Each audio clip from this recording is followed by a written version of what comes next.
and welcome to this Philbert Flies review of FSDreamTeam's Vancouver International Airport version 2 scenery for Microsoft Flight Simulator. You join me here on a spectacular approach to runway 08 right at Vancouver, which takes us right over the Strait of Georgia on final. I'm starting with the approach not only so that you can admire the scenery surrounding the airport, but also so that you can get a feel for the performance on my system, which is an i7-8700K processor with 32GB of RAM and a 1080 Ti graphics card. You'll notice a few stutters as we approach the airport, and that is not really the fault of FSDreamTeam. That is because Vancouver is a photogrammetry city, and my system does struggle a tiny bit in this sort of environment. The stutters aren't bad enough to affect my enjoyment of this scenery though, so if you've got a system that's as good as mine, or better, you shouldn't have any problems. And as ever, all of my settings are on Ultra, with the exception of Waves, which I've turned down to Medium. I'll let you enjoy the rest of the approach and the landing, and I'll speak to you again when we're parked up at a gate. We'll have a look around the airport together in different weather and lighting conditions, and I'll give you my opinion on it at the end. Speak to you shortly.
So welcome to Vancouver. We're here parked up at gate 51 at the main terminal. Just watching the jetway connect, as you can see. We'll see how good a job it does. Very, very nice. Let's take a little look around. Now the first thing you may notice is that this terminal here has a fully modelled interior. Let's have a little look inside. Not a bad job at all. Certainly well worth a look from the outside, and it's very nice to be able to look back out again at your aircraft. You'll notice that the windows aren't tinted from the inside. In fact, if I was to be uncharitable, I'd say the windows aren't actually visible at all from the inside, but they certainly look very nice from out here, and they're reflective as well, as you would expect. This is a huge airport, so I'm not going to go over every inch of every terminal building. But what we will do is take a quick skirt around. So over this side, I believe, are the US gates. We were parked at one of the international gates, which I think is also sometimes used for domestic flights, having studied the map on Vancouver Airport's website. I'm not all that familiar with the airport, so forgive me any errors I make when I'm telling you what's what, and I'll try not to lie to you too much. So the whole terminal building is very nicely modelled, and it has high resolution textures, PBR materials throughout. The roof perhaps not quite so high res, but honestly who cares about that sort of thing.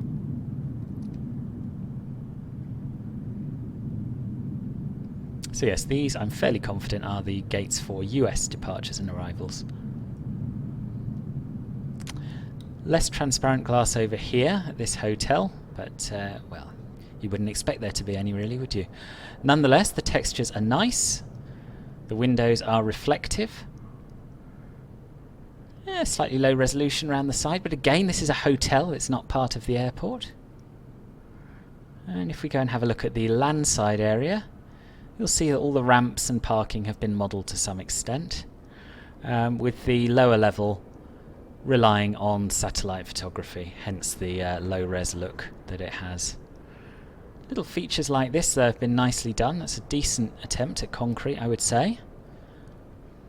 And we've got parked cars in the car park as well. Let's have a look at the ground textures.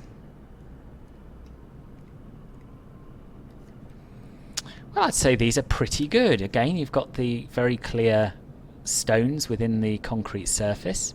You've got nice scuff marks and discoloration around the aircraft stands, and this varies from stand to stand as well. I've got to be honest, if I was making an airport, I'd be tempted to do rather more cutting and pasting than that. The taxiway centre lines are very, very clear, but again, they're not too uniform. They've got little dinks in the side of them, not bright and cartoony.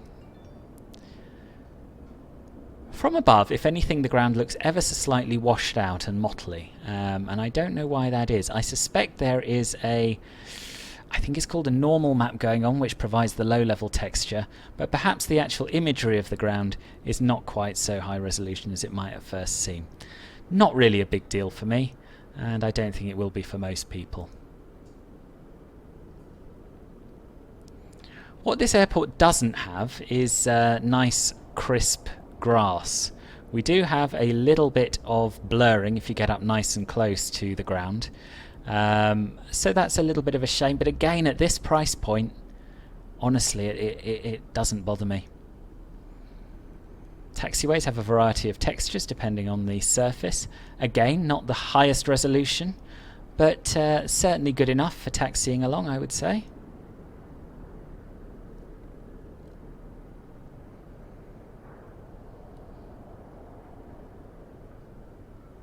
And the runways have a similar surface to the apron area, but it's had some nice tyre marks added here and there, particularly around the touchdown zone and the exits from the runway onto the high-speed taxiways. Very nice job.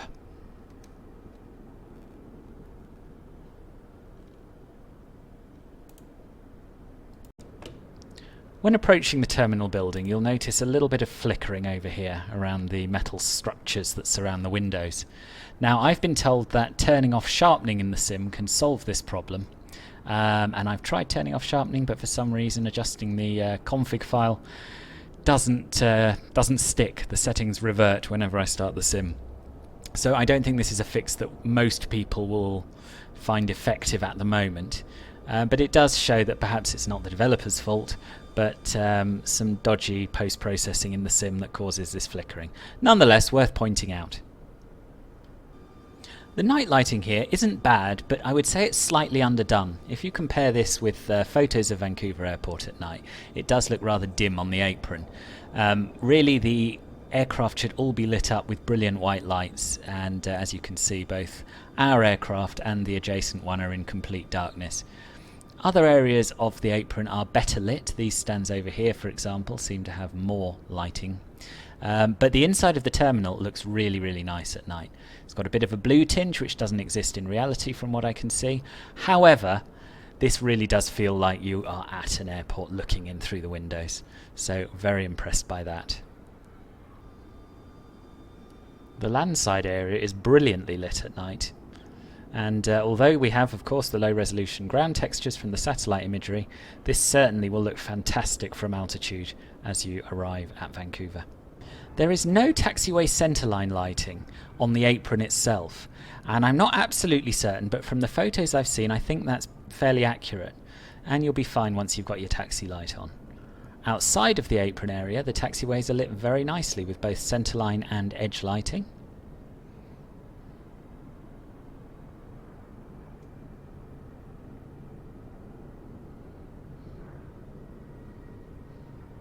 And the runways are lit very nicely as well.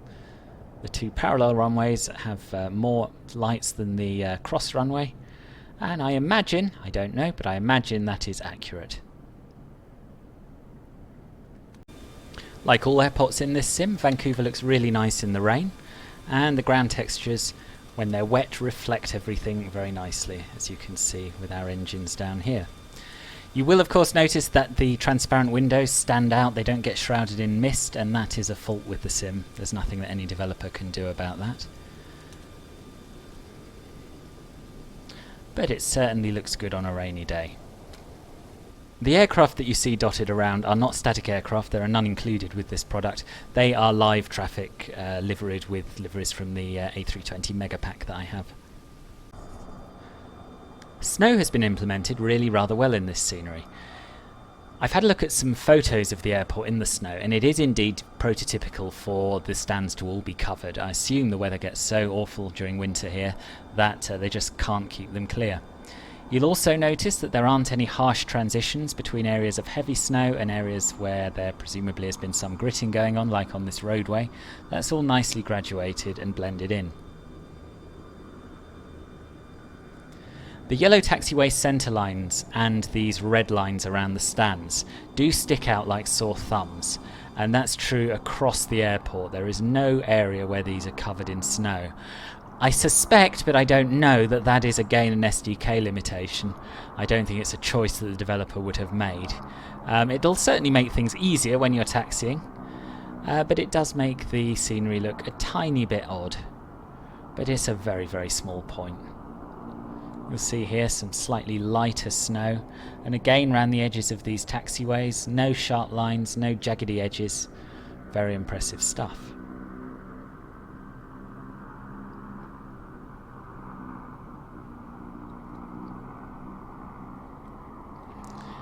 The runways are covered with snow as well, with the exception of a tiny little bit at the end which has been missed out. I don't know why that is. It may be something to do with the surface just not supporting snow where these lights are. Nonetheless, really very little to complain about with the implementation of snow. I think it looks really nice. So what do I think of this add-on? Well, I think it's really pretty good. The modelling and texturing of the terminal buildings is exceptional, as is the use of transparent glass and the modelled terminal interiors. It's perhaps not going to blow you away to the same extent as something like FSDreamTeam's own Chicago O'Hare scenery, and that's because it's a slightly older product, and you'll see that in the slightly low resolution ground textures, the lack of the 3D grass that we've come to expect from Microsoft Flight Simulator sceneries, and perhaps the slightly lacklustre night lighting.